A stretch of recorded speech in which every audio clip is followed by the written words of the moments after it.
What up, guys? Today we're going to be talking about string theory, especially in particular to, fiction and in power scaling as a whole. I'm going to be going through all the concepts of string theory. I'm going to be talking about a little bit more in depth about it, especially when it comes to, fictional worlds and in our real world and how they kind of work together, but also kind of clash a little bit when it comes to ideologies. And I do want to go through all the other forms. I'm not going to go through all of them. I'm just going to briefly talk about the other ones, but mainly I'm going to talk about the original string theory and a couple of other theories a little bit, and go into explaining how they work and why there's quite a bit of confusion when it comes to them. Now, there are more than just the regular string theory. The regular string theory suggests that there's 10 to 11 dimensions, and I'll explain why they say 11 usually, but it's pretty much technically 10, but they usually cap it off to 11. Then there's another one, which a lot of people have mentioned quite a bit, where they stated that there's 26 dimensions. There's even 26, and that's its own string theory. Form of string theory was called bosonic string theory. It has an even longer name, but that has 26 dimensions, and it says like 20 spatial dimensions and one time dimension. So there's quite a bit when it comes to that. But most of the theories that we hear about, other dimensions, it's usually just regular string theory. Then there's also M theory, which connects multiple other forms of string theory or all the forms of string theory together. So there's many different interpretations of, how reality in these other universes work and operate. And it can get kind of confusing sometimes, especially when it comes to, power scaling, because sometimes we have some weird, sometimes pseudoscience and sometimes real science mixed in these fictional worlds, whether it's comic books or, manga and anime. They have quite a bit of interesting takes on how things work and, the way they go in depth. But usually the two ones that people mention are string theory and bosonic string theory, which, like I said, bosonic string theory has 26 dimensions, whereas regular string theory has like 10 and, or 11. And like I said, I'll explain why there's around like 10 or 11 and why it's kind of argued a little bit. And also I will talk about, M theory a little bit, because I do have a bit of information up here when it comes to that in particular. But let's get into the regular string theory, which it has like 10 to 11 dimensions. And this is one that I usually go based off of. I know a lot of people say, well, this universe has 26 dimensions or past that. And that is just not true. The most of these realms or these universes or whatever that might have like more than that might have more than 11 usually don't stick to actual like regular string theory. The other one, like I said, the problem with that one with the 26 dimensions is it's usually a mathematical equation. It's not it's not like the regular string theory where it explains and it goes into explaining through words on how these dimensions work. Whereas this one is just a mathematical equation, so it doesn't really count the other dimensions, because those are just mathematical like equations, like I said. So now let's get into string theory as a whole. The first point I want to talk about is, why is there argued to be like around 10 or 11? Technically, there is actually 10. The first dimension doesn't really count, or the zero dimension. They start from, depending on how you see it, you might want to start from, the first dimension all the way to the last one. Or you might want to start on what is called zero dimension, which is less than the first. And the zero dimension is just a point. The first dimension is a line. Second dimension, which is considered also length. And then the second dimension is width, which is, height. So the first dimension you see is the zero dimension you're going to see is a dot. The first dimension you're going to see is a line. The second dimension you're going to see like a cross. And then the third dimension, which is our reality that we live in, is depth. And basically this is just like if you show another representation, you see a 3D model like a cube and stuff like that. That is, you can see the depth there instead of just the length of it. And then the fourth one is time, which the fourth and third one is kind of confusing because they're both kind of intertwined, because we hear quite a bit of space time. So the third one will be space itself. And then fourth would be time. So we get space-time connected quite a bit, and it gets a lot of people confused thinking that our dimension is the fourth dimension, when it's not. We live in a third dimension that is connected to the fourth dimension, because the fourth dimension is time. And these other dimensions are also connected to time, but I think they might work a little bit differently. But specifically ours, it means we can go in any direction. We can go omnidirectional and throughout space. But time's connected to our world, but it flows only in one direction. So it is a little confusing, but I hear a lot of people using this in arguments saying that this character is beyond this dimension. That means that they're beyond time itself.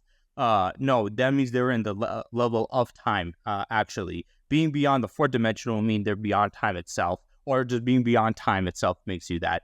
But yeah, this dimension is not the fourth dimension. The fourth dimension is time as a whole, and just like how in our world we can go omnidirectional in space, whichever direction we want to move, right? When it comes to time in our universe, it only goes one path forward. And you can slow it down sometimes. But in the fourth dimension, time, you can go omnidirectional throughout all of time itself. So not only could you move throughout space, but you can move throughout time. So imagine you walking backwards or forwards or jumping up and down or going downwards or upwards, right?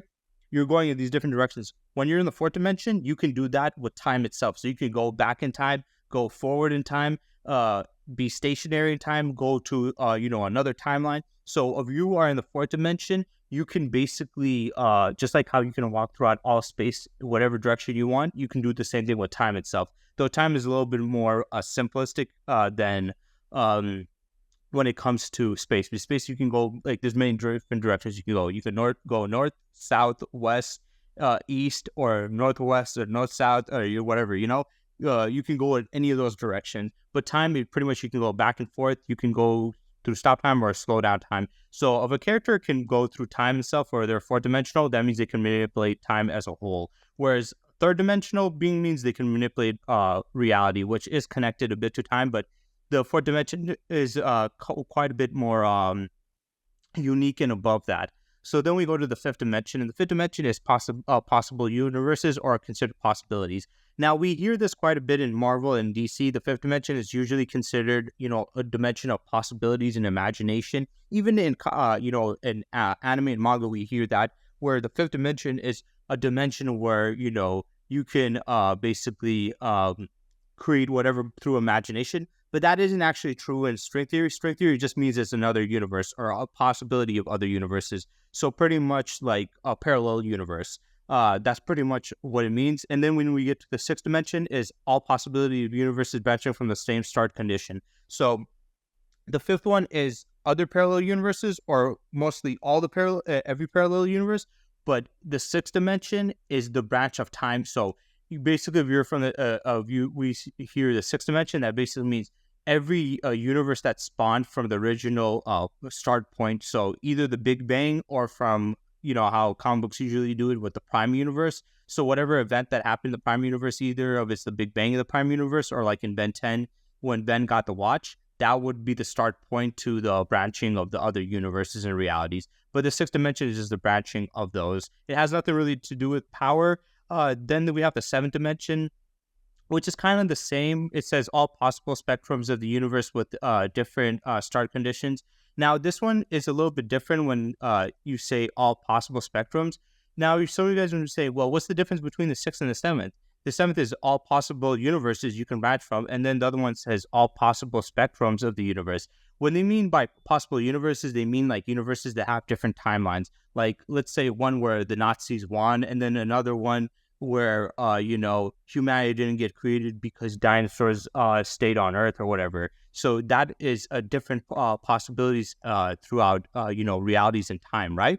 But the seventh one would be through different laws of nature and physics. So you would have like fire being cold, or water, or like the water being like heavier than, rock or whatever. So the fundamentals of reality and the laws of physics and nature would be different in these realities. So other ones, the only difference would be the time itself and how it diverged from the main timeline or from the other universes. But this one is the divergence between, the laws of reality as a whole. So that is far more complex than the other one. It does sound very similar, but like I said, it's different because even if you go to, if we're talking about the sixth dimension, if you go to another universe, right?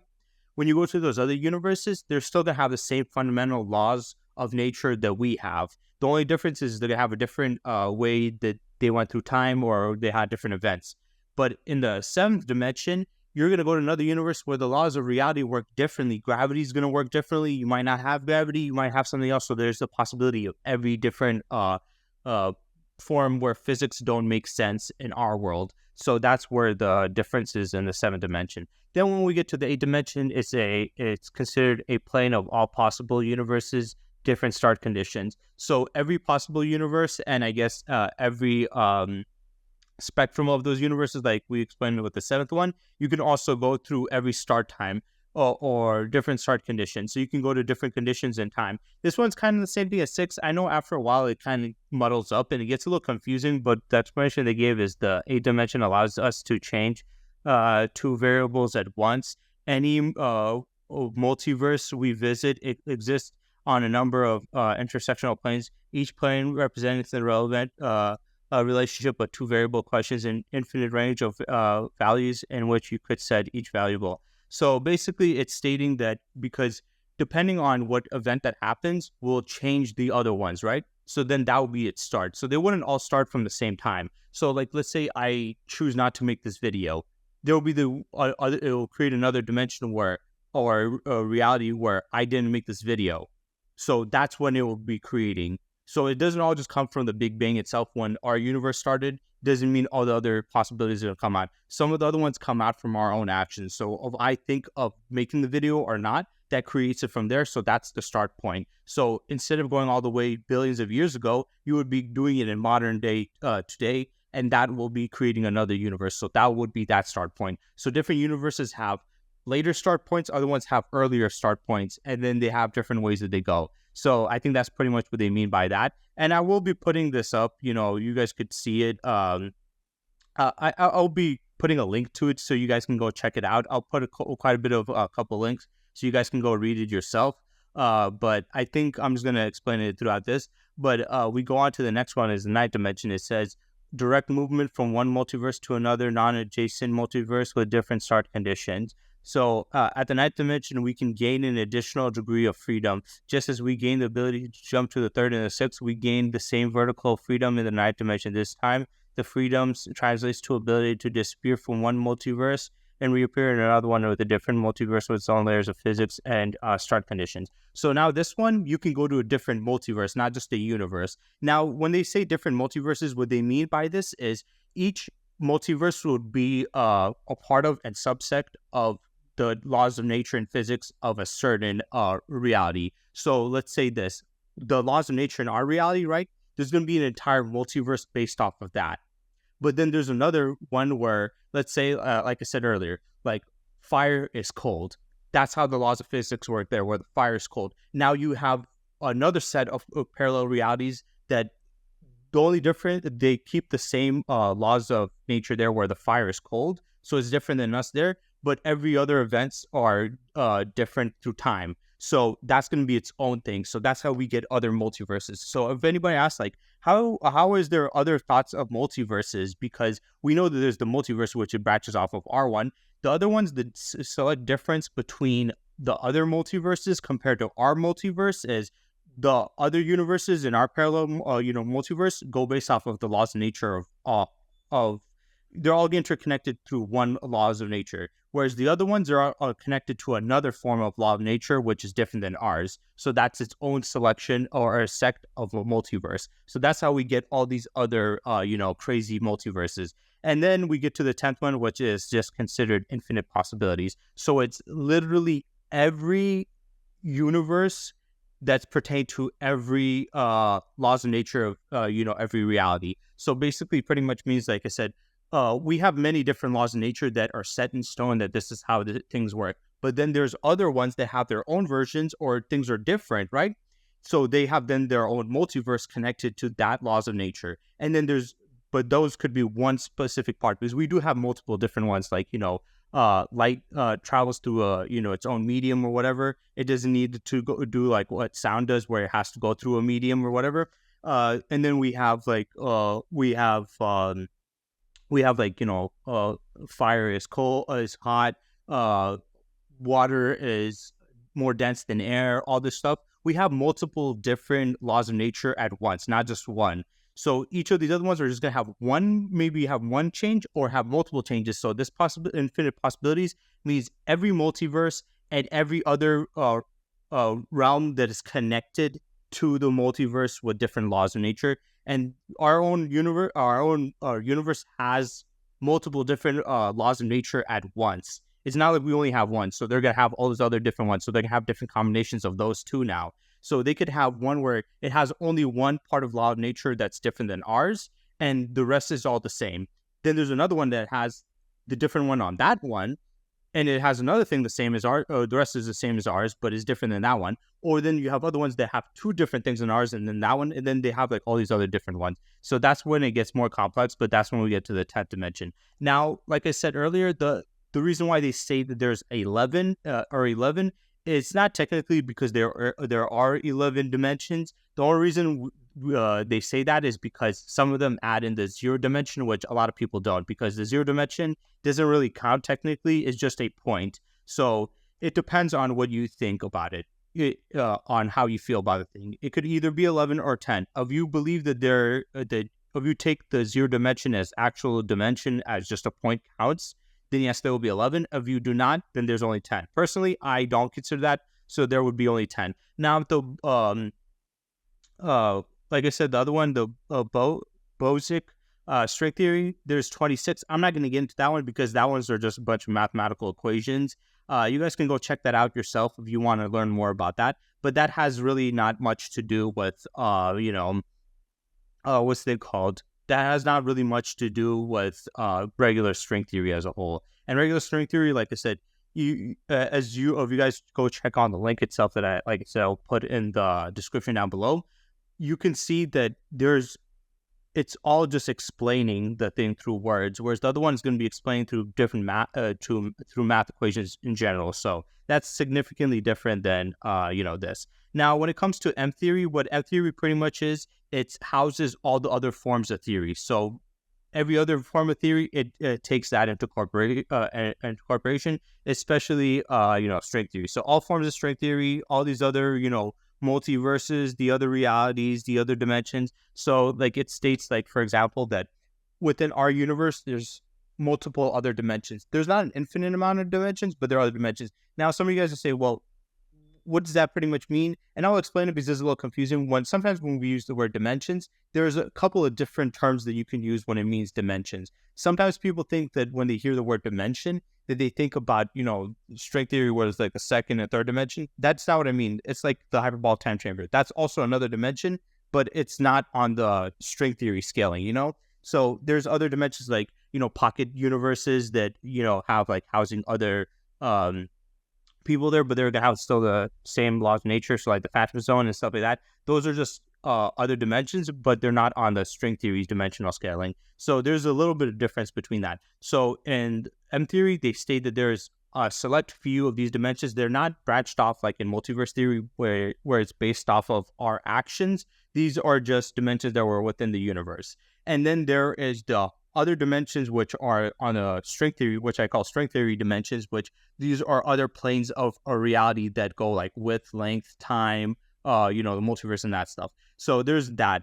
And this M theory houses all those things in there. With that one, there's infinite dimensions or realities, and those also connect to the dimensions because you have infinite universes, or you have other universes, then that would be like the 6th dimension. So they're connected, but they're also not specifically that. So that's where it gets confusing. And a lot of people, when they use this in power scaling, or when they come to, fictional characters where they state stuff like, oh, this character is from the 5th dimension, that doesn't really mean anything in our world, because our string theory, that doesn't really pertain to power. It more is like to travel. You can go to these other realms and get in contact with them, or there's more of like theory there, but it's not really power. So being like 6th dimensional, what that would pretty much mean in our reality and reality as a whole, it just means you can go to every branch of the universe, so every other possibility, and from their start point.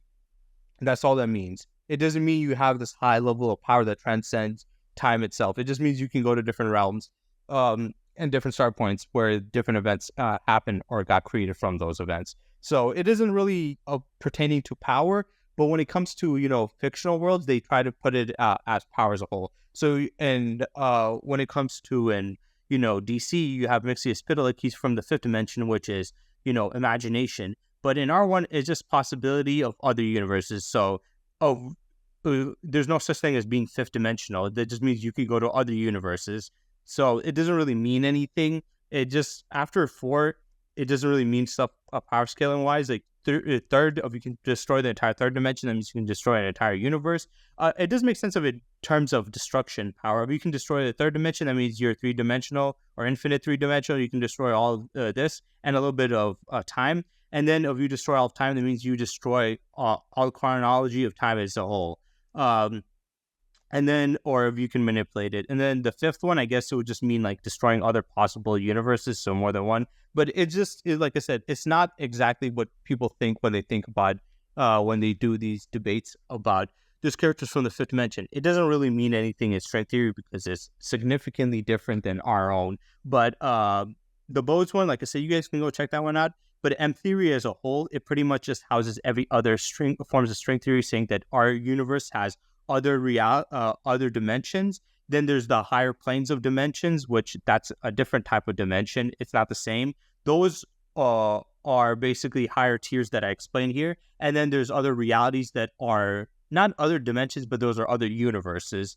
But some people might call them dimensions, but they're technically not. So that word gets thrown out a lot, but it can mean many things. It just depends on what is being explained specifically when they're talking about it. So it can get a little confusing, like I said right there. Also, a little bit more about it, when it comes to, like I said, when it comes to power scaling, it really depends. Using real string theory does not really make sense when it comes to power scaling and stuff like that. Because, like I said, they have like the other fundamental laws of nature, but it does explain a little bit more. Like, if there's Marvel and DC, if they said there's other multiverses, most likely those other multiverses, the way the laws of nature there operate probably differently. That's why they have another multiverse. So there's like a collection of universes connected to that. Also, one thing I forgot was in M theory, another thing they put into there is alternate timelines. So alternate timelines and alternate realities are two different things. People keep on saying alternate timelines and those are the same thing. The clear-cut difference between those two is if you have a parallel universe, those universes are created by our actions and our decisions. So we create them through our decisions, so there's an infinite amount, right? And whatever decision we make, it creates from that start point. But when it comes to, alternate timelines, there's limited, first of all, and second of all, they're only created if you are messing with time directly. So if you use a time machine and you're messing with time, you create an alternate timeline. Whereas the parallel realities, you basically, through string theory, which those are two different things, are created just from our choices. So there's an infinite possibility when it comes to parallel universes, and they're infinite. Whereas the other one, alternate timelines, it replicates the entire, like let's say there is a multiverse and you mess with time, it replicates the entire multiverse, not just that universe. So in the multiverse theory, it just creates other universes, single universes, whereas alternate timelines, if you mess with a timeline, you mess with the entire multiverse. So the entire multiverse gets created, not just a single universe, but it's just a different point from that where you mess with time itself. But alternate timelines, it's specifically if you mess with time, and it's limited on depending on how much you mess with time. So if you mess with time like only 5 times, then it'll only create 5 times. And it's not through our own just beliefs or thoughts. It has to be an action through messing with time directly. So that puts more credence to that and makes it a little bit more difficult than that. So yes, alternate timelines and string theory are not the same. I remember like in it was Team 4-Star, they did it on Dragon Ball Z Abridged when Trunks was talking about alternate timelines, and then Gohan's like, oh, that's string theory, that's multiverse theory and stuff like that. It's like, nope, it's not. Multiverse theory and alternate timelines are separate things. Multiverse theory is based off of our actions and it's infinite. That one's only based off of messing with time directly, and it's not infinite. And these ones with multiverse theory, it creates another universe. That one creates the whole multiverse all over again because it's messing with that entire timeline. Unless if there's another multiverse that's not connected with our timeline, then it would have no effect on that reality or realm. But it's a little confusing and a little complex when it comes to, when it comes to power scaling, when it comes to also the way it's explained in comics as a whole. Comics explains it a little bit differently with the way they work, with like the fifth being, like I said, imagination. And real string theory, imagination is not a part of it, and imagination, even if it was, is not really the fifth it's not the fifth dimension. It doesn't mean that. Also, string theory doesn't really make sense. Actual string theory doesn't make sense when it comes to power scaling as a whole. You can't really use it as power scaling. So that's why I felt like dimensional tiering is kind of stupid, because it isn't the same, but I guess you kind of can, because like saying if you destroy like the seventh one, if you are able to destroy other realms with different worlds of physics, because some might have magic, there you can destroy a dimension with magic or a universe with magic, which is completely different.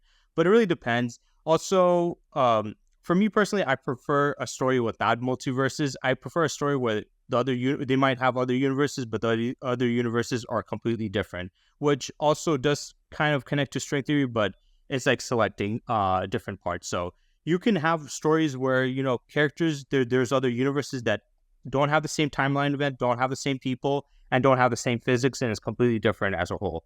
But it's pretty interesting going through this. I know there's quite a bit of information. I know it's confusing. I know I didn't explain it the best, but there's definitely other, physicists and actual scientists out there that can explain it very well to you. But there's a few links I'll leave in the description down below for you guys to go check. Especially check out M theory, check out, regular string theory, and then check out bosonic string theory and maybe the other ones.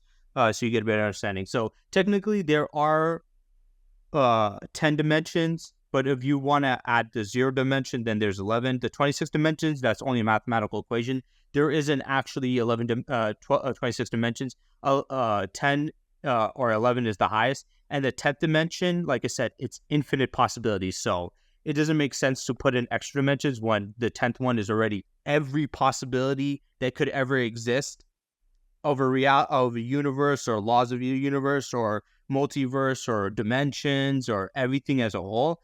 Then it's pointless to have other higher dimensions when you already have one that encompasses everything already. So at that point, you're just putting extra ones, just put in extra dimensions. It doesn't, after 10th dimension, the power wouldn't get higher. Because if you can destroy, let's say, an infinite possibilities of every dimension, every reality, every form of, laws of nature of these realms, then you basically can destroy everything and anything. So being higher than 10th dimensional doesn't mean shit. You're basically already infinite and infinite of infinite. So it's pointless. So yeah, that's it for this video. I hope you guys enjoyed, and stay tuned for next time.